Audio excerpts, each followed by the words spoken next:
Supaya saya semangat bikin konten ini, tolong dibantu subscribe, like, dan terima kasih atas dukungannya teman. Assalamualaikum teman-teman. Semoga panjang umur, mudah rizki dan sehat selalu teman.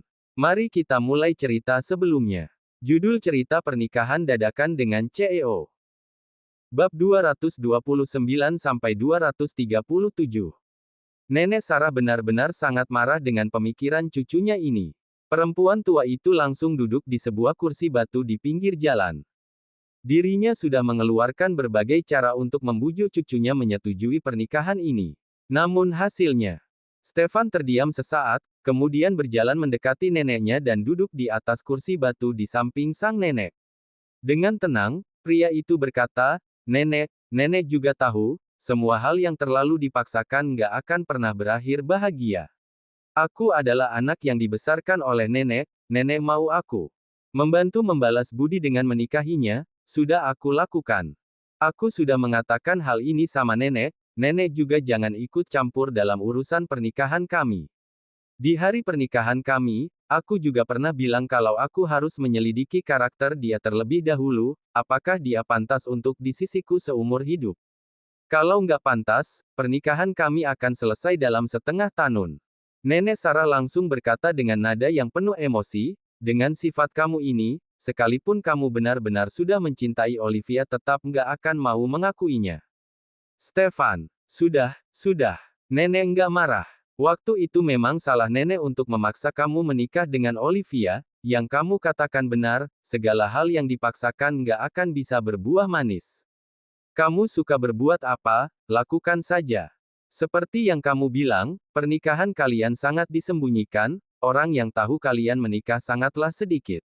Setelah bercerai nanti, kerugian yang dialami oleh Olivia sudah diminimalisasi sekecil mungkin." Nenek Sarah berhenti sebentar dan menghela napas panjang. "Semoga kamu nggak akan menyesal dengan hal ini, semoga kamu nanti nggak akan memohon nenek untuk membantumu." Stefan mengatupkan bibirnya dengan kencang dan tidak mengatakan hal apapun. "Kamu sekarang tolong panggil supir kemari, aku mau pulang sekarang juga. Melihat kamu seperti ini, rasanya aku hampir bertemu dengan kakekmu. Sebelum meninggal, kakekmu masih mengkhawatirkan pernikahanmu, takut kalau kamu akan menjadi seorang bujang seumur hidup." Stefan membatin di dalam hatinya, ketika kakek meninggal, umurnya masih sangat kecil, sama sekali tidak akan memikirkan hal ini. Tentu saja, sekarang Stefan juga tidak terhitung tua. Dirinya baru saja berusia 30 tahun. "Nenek, kita sarapan dulu." "Yah." Baru pergi. Stefan masih sangat berbakti terhadap sang nenek. Bagaimanapun juga, dirinya dibesarkan oleh kakek dan neneknya. Setelah kepergian kakek, nenek merasa sangat kesepian. Stefan pernah menghabiskan waktu yang sangat panjang untuk menemani nenek keluar dari rasa kesedihan akan kehilangan kakek. Sampai neneknya sudah terlihat mulai ceria kembali, barulah Stefan kembali bekerja di kantor. "Nenek nggak nafsu makan melihat wajah kamu ini. Lebih baik nenek pergi ke toko Olivia, melihat wajah cucu menantuku, aku bisa makan lebih banyak." Stefan tidak marah sedikit pun terhadap sikap neneknya ini. Pria itu tahu bahwa neneknya sangatlah menyukai Olivia. Bukan hanya karena Olivia pernah menyelamatkan nenek, tapi sifat Olivia yang juga sangat sesuai dengan selera nenek. "Kalau begitu aku akan minta Pak Arif menyiapkan sarapan untuk nenek bawa makan bersama Olivia di sana." Nenek Sarah berpikir sebentar, kemudian menyetujuinya dan berkata kepada cucunya, "Minta Pak Arif siapkan lebih banyak, nafsu makan Olivia sangatlah bagus, Junia juga ada di sana. Kalau mereka berdua di sana, aku rasa aku bisa melahap semua hidangan yang ada." Stefan teringat kembali dengan kemampuan Olivia yang mampu melahap banyak makanan, tanpa sadar ujung matanya terangkat membentuk sebuah senyuman kecil. Mau tidak mau, pria itu juga mengakui bahwa dirinya suka makan bersama Olivia. Setiap kali dia melihat perempuan itu menghabiskan makanan dengan lahap, Stefan juga merasa nafsu makannya menjadi baik, bahkan bisa menambah satu piring lagi. "Oke." Stefan mengeluarkan ponselnya dan menelepon Pak Arif, lalu meminta Pak Arif untuk menyiapkan 3 bungkus sarapan. Kemudian berikan sarapan itu kepada supir Nenek Sarah, karena sebentar lagi Nenek Sarah akan pergi ke SMP Negeri Kota Mambera. Pak Arif langsung mengerti maksud Stefan. Nenek, beneran nggak mau masuk dan istirahat dulu? Setelah selesai menelepon Pak Arif, Stefan langsung kembali duduk di samping Nenek Sarah. Nggak usah, kalau Nenek masuk lagi, nanti sampai di toko Olivia sudah kenyang. Selesai berbicara, Nenek Sarah langsung mengeluarkan ponselnya sendiri dan berkata, sebaiknya aku memberitahu dulu cucu menantuku ini, takutnya nanti dia sudah membawa sarapan sendiri ke toko. Stefan diam-diam mendengar neneknya menelepon Olivia. Di dalam hatinya, pria itu juga ingin tahu, jam berapa Olivia pulang setelah memberikan laporan di kantor polisi. Nenek, jawab Olivia dari seberang telepon dengan suara yang mengantuk. Begitu mendengar jawaban Olivia ini, Nenek Sarah langsung tahu bahwa menantu cucunya ini belum sepenuhnya bangun. Kamu masih belum bangun. Nenek kira kamu sudah bangun, ujar Nenek Sarah sambil tertawa. Biasanya pada jam seperti ini, Olivia sudah selesai membeli sayur dari pasar. Semalam aku pagi hari baru tidur, jadi sekarang mau tidur lebih lama sedikit. Nenek ada di mana? Olivia mengira bahwa Nenek Sarah mau datang dan langsung menanyakan posisinya. Bab 230. Nenek di luar lagi siap-siap pergi sarapan bareng kamu. Oh ya, Liv, kamu nggak usah bungkusin makanan. Nenek sudah bungkus 3 porsi tadi buat makan bareng sama Junia. Oke, kalau begitu nenek tunggu di dalam saja, sebentar lagi aku ke sana. Tapi, lain kali nenek nggak usah bangun sepagi ini. Tidur saja lamaan. Aku nggak lapar, kok. Usia nenek sudah tua, jadi nggak perlu tidur lama-lama. Hari terang nenek langsung kebangun sendiri, sudah kebiasaan. Nenek bukannya takut kamu kelaparan, nenek cuma suka makan bareng sama kamu, jadi nafsu rasanya. Olivia tersenyum mendengarnya. Beberapa bulan terakhir dia memang sering makan bersama dengan neneknya. Sarah tahu banyak tempat makanan otentik dan terkenal enak di Mambera, jadi dia sering mengajak Olivia dan Junia untuk mencobanya. Spontan ini membuat Olivia dan Junia merasa sewaktu muda, Sarah pasti adalah seorang foodie. Namun, usianya yang sudah uzur membuat Sarah tidak bisa makan banyak. Ditambah lagi hidupnya juga semakin mapan sehingga soal makan pun jadi lebih pemilih. Kedua faktor ini yang membuat nafsu makan Sarah menurun. Mereka berdua masih mengobrol sebentar sebelum akhirnya Sarah menutup telepon. Kala itu dia melihat cucunya, Stefan, sedang menatapnya dengan matanya yang hitam pekat itu. Sarah sempat terkejut dan bertanya padanya, kamu ngapain lihat nenek kayak begitu? Kamu mau nenek nanyain sesuatu ke Olivia? Teleponnya juga sudah ditutup, apa gunanya lagi aku ngomong? Kata Stefan. Terus kenapa nggak ngomong dari tadi? Namun di situ Stefan hanya memasang wajah cemberut tanpa berkata apa-apa lagi. Lihat, tuh, kamu malah kayak begitu. Kalau ada yang mau diomongin, ngomong saja. Kenapa malah diam? Ngapain malah ngambek begitu? Padahal nenek sama kakek nggak kayak begitu, kenapa malah kamu yang jadi begini? Percuma punya mulut. Tapi nggak bisa ngomong, ujar Saran sambil melayangkan pukulannya ke bahu Stefan. Rona wajah Stefan memerah karena dimarahi oleh neneknya. Ngomong saja, apa yang mau kamu tanya ke Olivia? Sebentar lagi nenek kamu ketemu dia, nanti nenek tanyain. Pada akhirnya Sarah memutuskan untuk membantu cucunya karena berharap keduanya bisa akur. Akan tetapi Stefan masih saja tidak berbicara sepatah kata pun. Saking kesalnya sampai Sarah ingin memukulnya. Namun dia hanya menggosokkan kedua tangannya sambil bergumam, cucuku, cucuku. Aku cuma mau tahu kemarin dia pulang jam berapa. Kemarin dia kena masalah apa lagi? Mobilnya dicegat sama preman. Si preman itu mau mukul Olivia, tapi Olivia membalas. Akhirnya polisi bawa mereka ke kantor. Kedua mata Sarah langsung melotot ketika mendengar hal itu. Seketika itu juga dia memukul lagi Stefan, tapi kali ini dengan tenaga yang lebih besar. Saat itu Stefan mengenakan pakaian olahraga yang memperlihatkan bagian lengan atasnya. Di bagian itu tampak bekas tangan berwarna kemerahan, yang membuktikan betapa marahnya Sarah. Kamu ngelihat kejadian itu, kenapa nggak bantu? Stefan, kalaupun kamu nggak sayang sama Olivia, yang namanya orang lagi kesusahan harus dibantu, jangan cuma nonton doang. Kalaupun itu orang asing, kamu harus berani nolong, apalagi kalau dia itu istri kamu. Setelah Sarah puas memarahinya, barulah Stefan berkata, dia kuat banget, aku mau jadi pahlawan nolongin dia juga nggak ada kesempatan. Bab 231. Sepasang nenek dan cucu itu saling bertatapan satu sama lain. Beberapa kali Sarah menggerakkan bibirnya untuk mengatakan sesuatu tapi tidak jadi, dan akhirnya dia pun hanya tertawa terbahak-bahak. Wajah Stefan langsung memuram melihat neneknya tertawa lepas tak terkendali.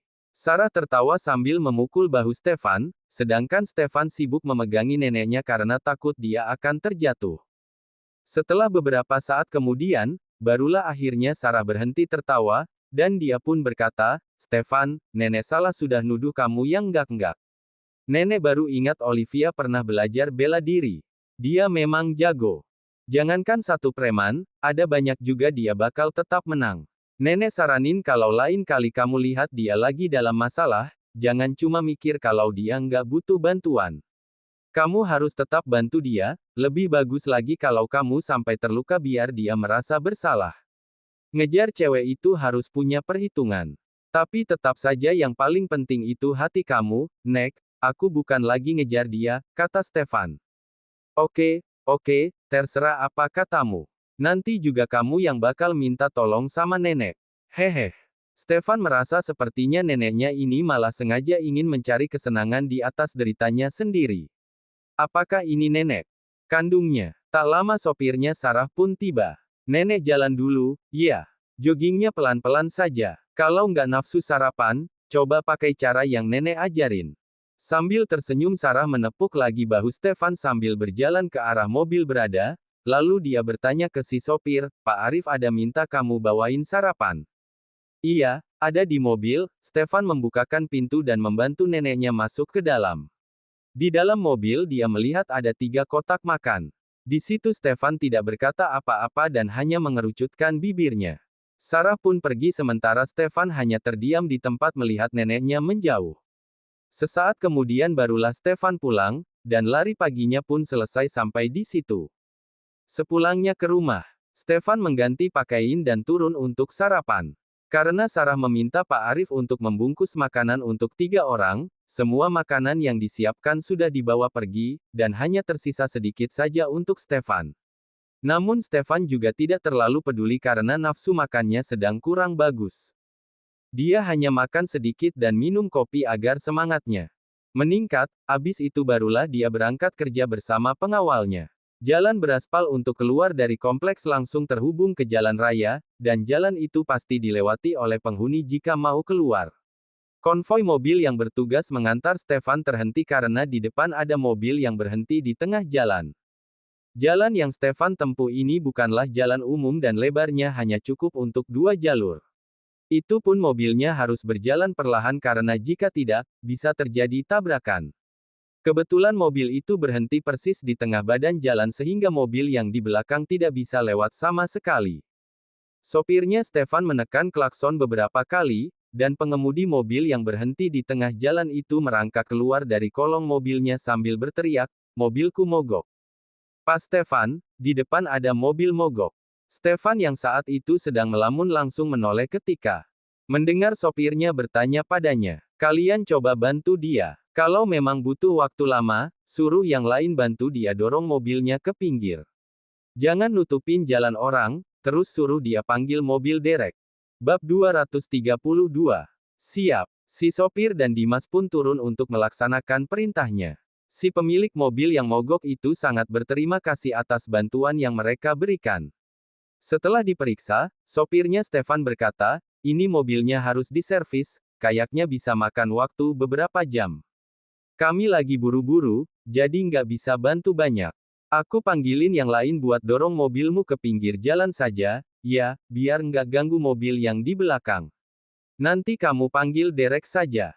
Mobil sedan yang mogok itu pun dipindahkan dari posisi awal setelah didorong oleh beberapa orang bersamaan, setidaknya agar tidak mengganggu mobil yang mau lewat. "Oke, terima kasih banyak buat bantuan kalian, tapi majikanku ini ada urusan penting, apa bisa kalian tolong antar majikanku juga sekalian?" kata si pengemudi mobil mogok itu. Dimas dan sopirnya Stefan tidak berani sembarang menyanggupi permintaannya, jadi Dimas kembali ke mobilnya untuk meminta izin kepada sang majikan. Pas Stefan, mobil yang di depan itu ada 1 orang penumpang. Si sopirnya bilang majikan dia itu ada urusan mendesak, jadi dia minta izin untuk kita antar dia sekalian. Dari keluarga mana? Tanya Stefan. Aku nggak nanya. Tanya dulu dia dari keluarga mana. Nggak usah, deh. Aku sudah tahu siapa. Stefan sudah melihat siapa yang turun dari mobil itu. Dia tidak lain dan tidak bukan adalah Amelia, orang yang selalu mengganggu dan menyatakan perasaannya kepada Stefan di depan banyak orang. Olivia waktu itu sempat bilang kalau Amelia sedang pergi liburan ke pantai, tapi kenapa dia sudah pulang secepat ini? Melihat Amelia berjalan mendekati mobilnya, wajah Stefan pun seketika menegang. Dikala itu Stefan teringat dengan apa yang pernah Olivia katakan kepadanya. Amelia pernah berguru kepada Olivia tentang bagaimana caranya mengejar Stefan. Dasar. Olivia, bisa-bisanya dia memberi tahu taktik apa yang dia miliki kepada Amelia untuk membuat Stefan lengah. Baru kali ini Stefan melihat istri yang begitu dermawan sampai rela membantu wanita lain merebut suaminya sendiri. Stefan pun jadi berpikir apa jangan-jangan kejadian mobil mogok ini memang sengaja diatur sedemikian rupa oleh Amelia. Biasanya Amelia selalu mengemudikan mobilnya sendiri, kenapa hari ini dia pakai sopir? Jelas sekali ada maksud tersembunyi di balik ini.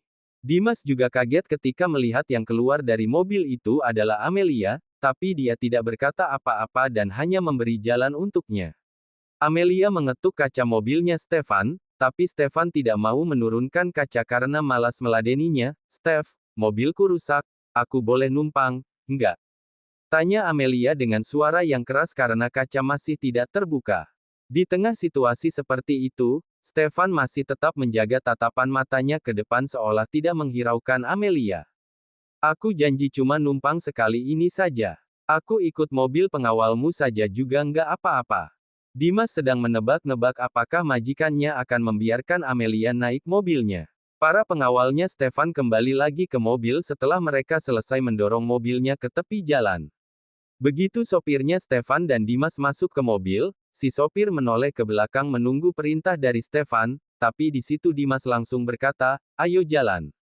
"Non Amelia gimana? Kamu mau dipecat?" tanya Dimas. Mendengar itu, si sopir langsung menyalakan mesin dan menginjak pedal gas karena dia masih ingin memiliki pekerjaan. Terlepas dari sikap Stefan yang dingin, gaji dan perlakuan yang dia berikan kepada para karyawannya sangat memuaskan. Si sopir ini harus membiayai keluarganya seorang diri, dan dia tidak ingin kehilangan pekerjaannya hanya karena seorang wanita. Bab 233. Stefan. Amelia berlarian mengejar mobil Stefan, tapi dia menyerah juga karena sudah terlalu jauh. Stefan bersikeras tidak mengizinkan Amelia untuk naik ke mobilnya. Bahkan sampai Amelia tiduran di depan mobilnya pun, Stefan tidak akan berhenti dan lebih memilih untuk melindasnya. Melihat mobilnya Stefan memacu gas dan pergi meninggalkan dirinya begitu saja, Amelia jadi kesal dan menghentakkan kakinya ke lantai. Dia sudah bangun pagi-pagi dan bergegas kemari untuk memblokir jalan Stefan. Cara ini memang membuahkan hasil, dan Stefan juga sudah membantunya, dengan cara meminta para pengawalnya untuk mendorong mobil ke pinggir jalan agar tidak menghalangi mobil-mobil yang di belakang, tapi dia gagal untuk naik ke mobilnya Stefan. Namun, tentu saja Amelia tidak menyerah begitu saja. Sudah berapa lama waktu berlalu semenjak dia menyatakan perasaannya kepada Stefan. Dia tidak akan menyerah sampai setidaknya 1,5 tahun berlalu. Amelia harus terus berjuang karena suatu hari nanti, dia pasti berhasil menaiki mobilnya Stefan, dan kelak mobil pribadinya hanya akan mengizinkan Amelia seorang yang naik. Suasana hatinya langsung membaik begitu dia membayangkan hal itu bisa terjadi nantinya. Dia pun menelepon pelayan di rumahnya dan meminta agar dikirimkan mobil. "Seafood yang aku bawa pulang kemarin masih ada. Belum mati, kan? Kalau belum mati, bungkusin terus bawa kemari. Aku mau kasih buat orang lain." Amelia ingat dia pernah berjanji kepada Olivia akan membawakannya seafood setelah pulang dari liburan di pantai. Kedua orang tua Amelia tahu kalau anak mereka sedang dekat dengan Olivia, tapi mereka tidak membenci Olivia yang dirasa tidak pantas menjadi temannya Amelia. Justru sebaliknya, mereka sangat mendukung pertemanan itu, karena mungkin Amelia juga tidak punya banyak teman. Kedua orang tuanya beranggapan bahwa siapapun yang dianggap setara dan mau dijadikan teman oleh Amelia sudah pasti orang yang baik. Mengetahui anaknya ingin memberikan makanan untuk Olivia, Yuna pun membantu anaknya membungkus makanan itu dalam jumlah yang cukup banyak.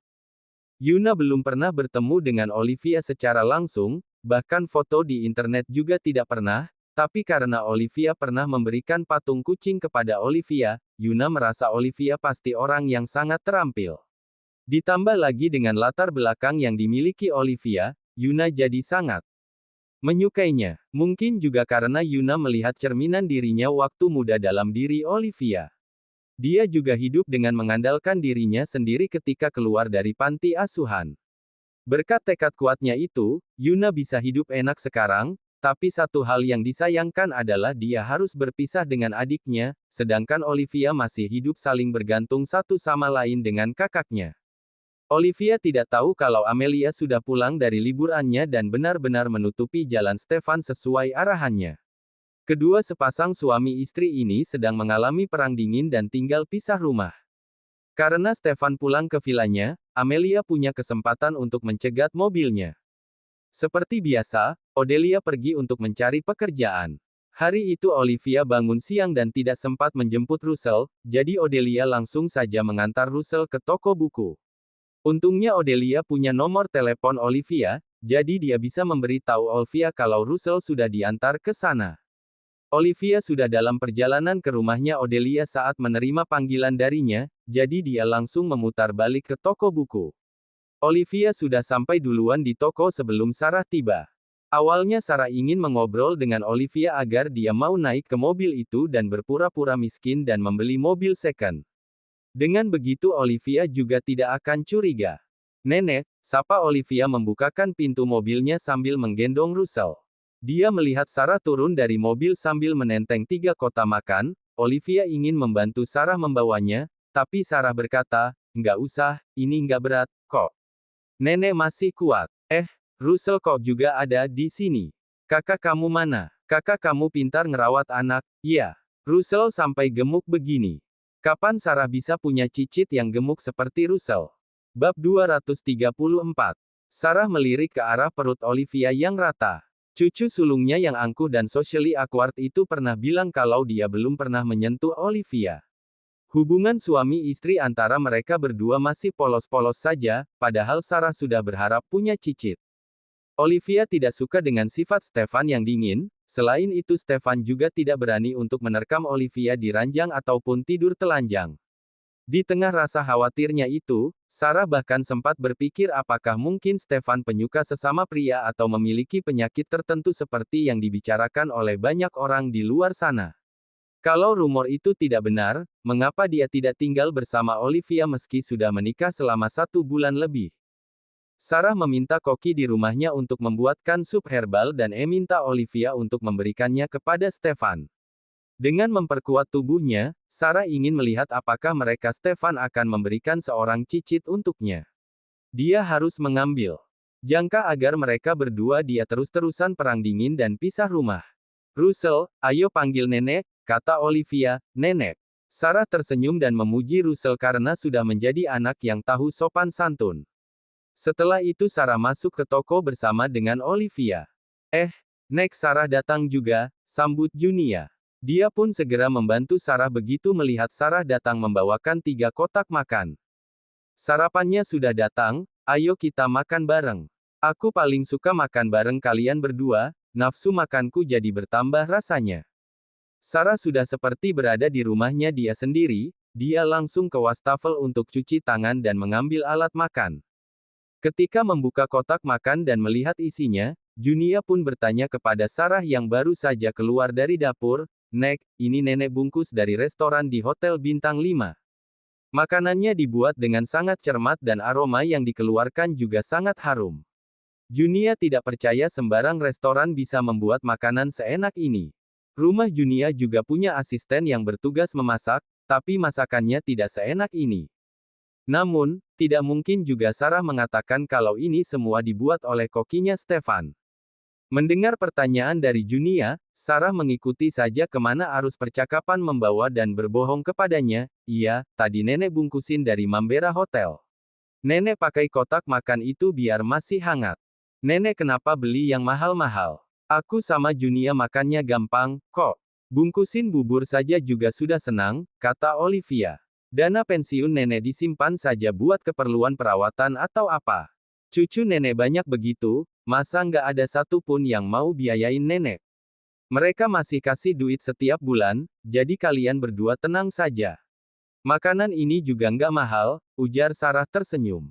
Harga pribadi Sarah masih banyak, dan dia justru khawatir tidak tahu harus kemana menggunakan uangnya. Olivia pun tidak bisa bicara apa-apa lagi karena Sarah sudah berkata seperti itu. Sarah, Olivia, Junia, termasuk Russell pun duduk melingkar di meja kasir menyantap sarapan yang dibawakan oleh Sarah. Olive.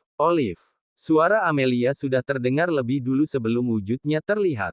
Sarah yang sedang menikmati makanannya pun mendadak berhenti ketika mendengar suara Amelia. Bab 235.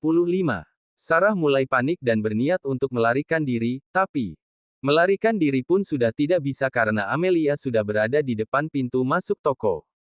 Kalau Sarah masih nekat melarikan diri, Amelia pasti akan menyadarinya. Mau tidak mau dia harus mengganti rencana, jadi dia memilih untuk bersembunyi di dalam. Lantas, Sarah meletakkan alat makannya dan berkata kepada Olivia dan Junia, "Nenek sudah kenyang, nenek mau ke toilet dulu, ya. Umur sudah tua, sekali jongkok saja bisa sampai setengah jam." Olivia dan Junia, "Liv, kamu ada di dalam?" tanya Amelia seketika Sarah baru saja pergi ke toilet. Tangan kiri Amelia menenteng sekantung udang, dan di tangan kanannya menenteng sekantung kepiting. "Liv, ambil, nih.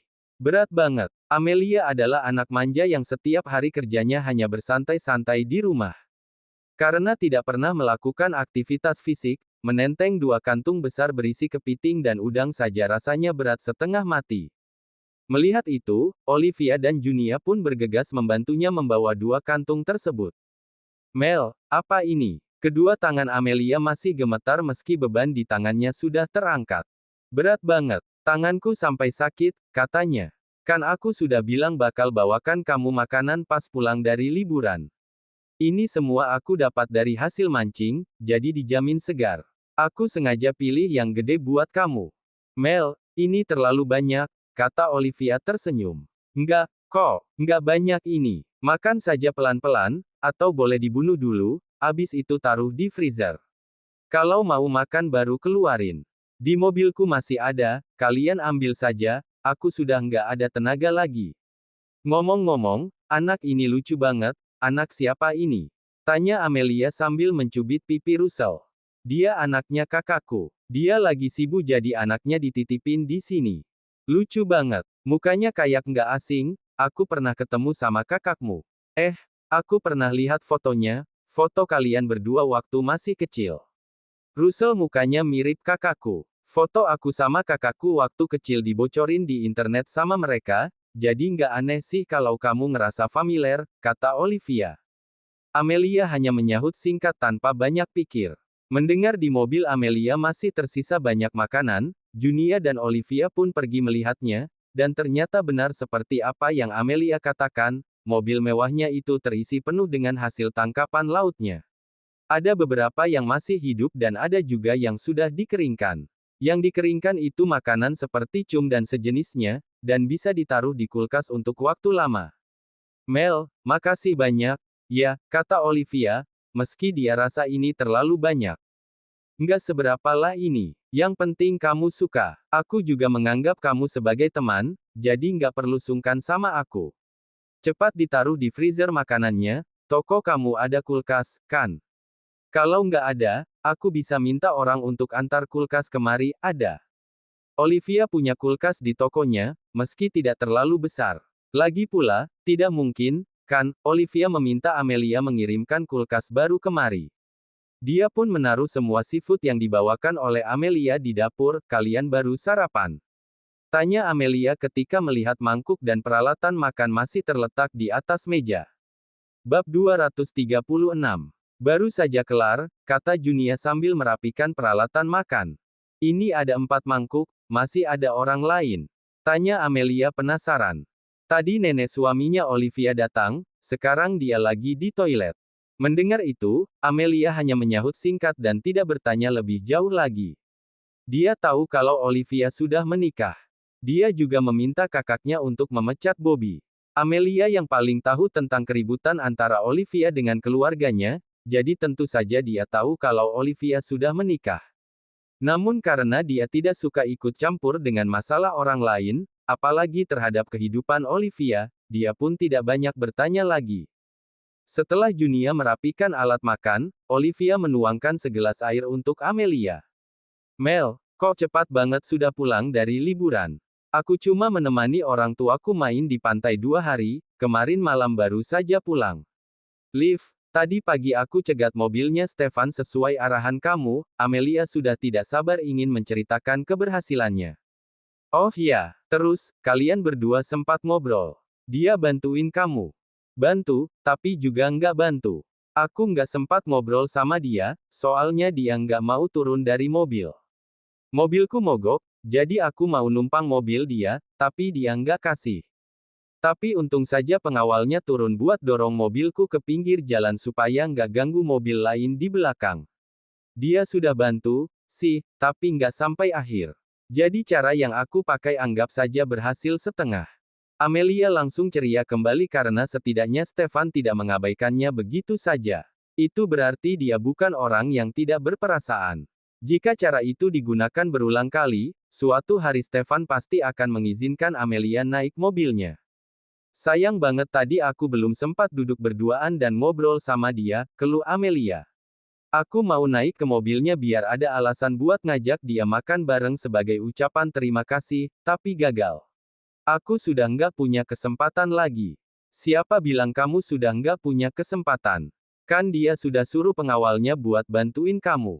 Kamu bisa pakai alasan itu buat ngajak dia makan, atau bisa juga kasih dia hadiah sebagai rasa terima kasih, kata Olivia.